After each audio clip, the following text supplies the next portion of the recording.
Buenas tardes, mi nombre es Eliseo Enrique Rodríguez Sánchez de la carrera Derecho de la Unidad Académica Multidisciplinaria Campus Calpulalpan y hoy les voy a leer la sentencia de Marbury contra Madison de la cuarta actividad de la materia Derecho Procesal Constitucional. Apertura. El control de la constitucionalidad por el Poder Judicial de los Estados Unidos se encuentra organizado en los estados particulares de la Unión, como también por el Estado federal, pero esta facultad no se encuentra establecida en la Constitución estadounidense, por lo que hoy podemos decir que el inicio del control de constitucionalidad de las leyes de Estados Unidos no es un precepto constitucional, sino la creencia de la conveniencia que los jueces tuvieran el poder de revisar la legislación y declaración de inconstitucionalidad. Partícipe de esas ideas fue el gran colaborador de Washington, Alexander Hamilton, que vino a complementar la Constitución, haciendo expreso lo que ella tenía posibilidad latente y que luego, en 1803, el desarrollo subiamente del juez y presidente de la Corte Suprema de los Estados Unidos, John Marshall, el famoso caso Marbury contra Madison. Breve resumen de la sentencia. El juez John Marshall fue designado presidente de la Suprema Corte de los Estados Unidos por el presidente norteamericano John Adams en 1801 y el desempeño de sus funciones en 1835. La Suprema Corte en sus principios era considerada como algo secundario, un poder más del Estado. Era un refugio para aquellos hombres que ya querían retirarse, ya que la Corte se mantenía al margen de la labor activa del gobierno. La Suprema Corte era un poder más al lado ejecutivo y legislativo, y se encontraba obligada a admitir cualquier ley propuesta por el legislativo, pero que Marshall hizo sentir a la Suprema Corte norteamericana no solo era igual en rango y categoría, sino era la guardiana de la Constitución ante los otros dos poderes, quienes así lo reconocieron después del célebre caso Marbury contra Madison. John Marshall era un secretario de Adams, apoyó este plan. Los jeffersonianos dijeron en el Congreso que habían nombrado tanto nuevos jueces que el presidente Adams y el secretario del Estado Marshall permanecieron hasta la medianoche del 3 de marzo de 1801, firmando y sellando los despachos y llamaron a los federalistas designados para estos cargos jueces de medianoche. Llegaron a tener listos, debidamente sellados y hasta expedidos la mayoría de los despachos. Pero unos cuantos quedaron en el escritorio del secretario y estaban en ese mismo lugar cuando el sucesor de James Madison, se hizo cargo de sus tareas el día siguiente. Entre los citados despachos de magistrados había uno para la ciudad de Washington, a nombre de un tal William Marbury. Nunca se supo qué pasó con ese documento, pero fue enviado al destinatario, de manera que éste pidió a los tribunales que ordenara al secretario del Estado que fuera remitido. Con el correr del tiempo, en 1803, para ser más exactos, el asunto llegó a la Suprema Corte. En esa misma fecha, la Corte Suprema de los Estados Unidos decidió el caso, siendo, como ya hemos visto, John Marshall el presidente de dicha corte. Decía que Marbury estaba habilitado para su nombramiento y que el secretario de Madison actuaba tiránicamente e ilegal al retenerlo, pero que la Suprema Corte no podía emitir un auto obligándolo a hacer llegar el despacho, porque la Constitución había determinado exactamente las atribuciones de la Corte y no mencionaba tal auto. Por esta razón, y he aquí la dinamita, aunque el Congreso Federalista en 1789 sancionó una ley que permitía a la Corte expedir dichos decretos, el Congreso no tenía derecho de extender la jurisdicción de la Corte. De aquí que la ley era inconstitucional, nula y sin fuerza. El señor Marbury estaba autorizado para cargo, sí, pero perdía su tiempo si esperaba a que la Corte lo reconociera.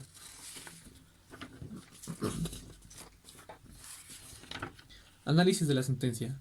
El famoso juez Marshall, y mediante un razonamiento exclusivamente lógico y sin referencia a ningún procedente o autoridad, establece los fundamentos en virtud de los cuales corresponde a la judicatura decidir sobre la constitucionalidad de las leyes. Todo lo que se ha hecho después no ha sido más que el desarrollo y complementación de esa doctrina. Su argumentación gira sobre los siguientes puntos.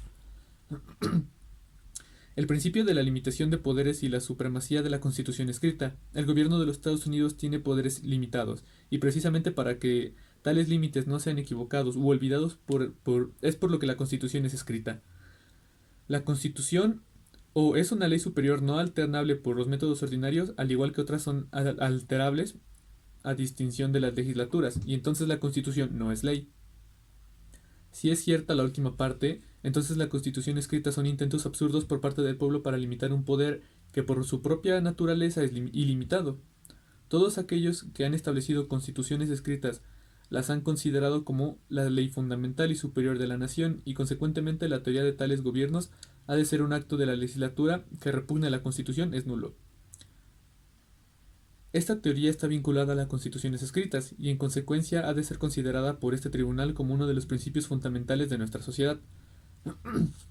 B. La función de los tribunales. Para Marshall es aplicar la ley correspondiente al caso, pero si dos leyes están en conflicto entre sí, ha de decidir la aplicación de cada una. Si una ley está en oposición a la Constitución, si ambas, la ley y la Constitución, son aplicables al caso particular, el tribunal tiene que determinar cuál de estas reglas en conflicto es la que rige el caso. Si los tribunales han de observar la Constitución y a la Constitución es superior a cualquier acto ordinario de la legislatura, la Constitución y no tal acto ordinario ha de regir el caso de ambas, a que ambas se aplica.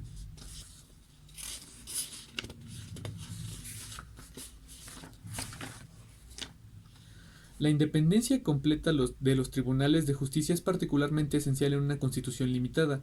Por constitución limitada con ciertas prohibiciones expresas aplicables a la autoridad legislativa, como por ejemplo la de no dictar decretos que impongan penas limitaciones sin previo juicio. Las limitaciones de esta índole solo pueden mantenerse en la práctica a través de los tribunales de justicia.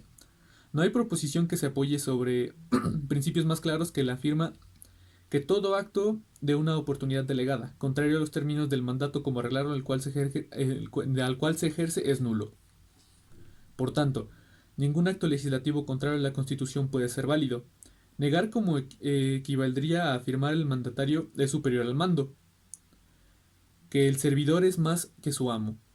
Los tribunales han sido concebidos como un cuerpo intermedio entre el pueblo y la legislatura, con la finalidad, entre otras, la de mantener a esta última dentro de los límites asignados de su autoridad.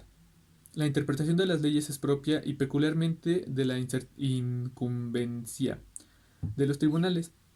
Una constitución es de hecho una ley fundamental y así debe ser considerada por los jueces. A ellos pertenece, por lo tanto, determina su significado así como de cualquier ley que provenga del cuerpo legislativo. Significa que el poder del pueblo es superior a ambos y que donde la voluntad de la legislatura, declarada en sus leyes, se halle en oposición con el pueblo, declarada en la Constitución, los jueces deberán gobernarse por última en preferencia de las primeras. Mientras el pueblo no haya anulado o cambiado alguna forma establecida, por medio de un acto solemne y legal autorizado, seguirá obligándolo tanto individuo como colectivamente, y ninguna suposición con respecto a sus sentimientos, ni aun el conocimiento faciente de ellos, puede autorizar a sus representantes para apartarse de dicha forma previamente al acto que indicamos. La jurisprudencia Marbury nos lleva a una interdicción del Poder Judicial para conocer a cualquier decisión administrativa. Sobre ello se introducirá enseguida, como veremos, la distinción entre los actos ministeriales, justiciables, y actos discrecionales, no justiciables, considerados inicialmente como political question. Por otra parte, es el propio Poder Judicial el que determina esos límites, en tanto que el sistema francés, la obturación formal del conocimiento judicial de la manera administrativa llevará a que ésta deba ser controlada por una instancia parajudicial.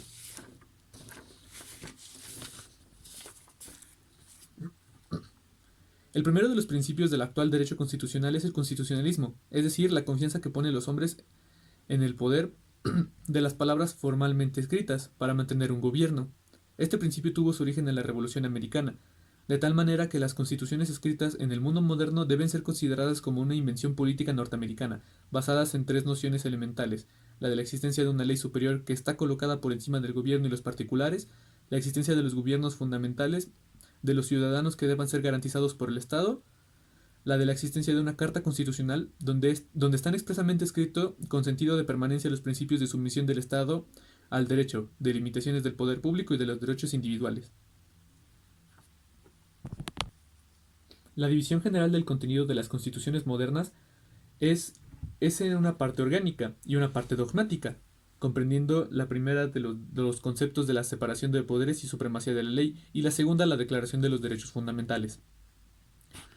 El concepto de la Constitución como una ley suprema y fundamental puesta por encima de todos los poderes del Estado y de los particulares.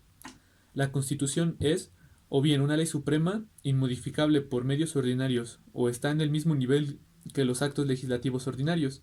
y como las otras leyes es modificable cuando las legislaturas quieran modificarla. Si la primera parte de la alternativa es exacta, entonces un acto legislativo contrario a la Constitución no es una ley.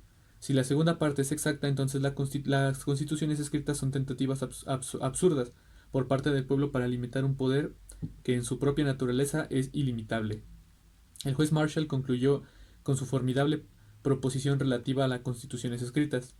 Y cito, ciertamente, todos aquellos que han adoptado constituciones escritas los consideran como la ley suprema y fundamental de la nación, y en consecuencia, la teoría de los gobiernos de esa naturaleza tiene que ser un acto de la legislatura que contraiga la Constitución es nulo.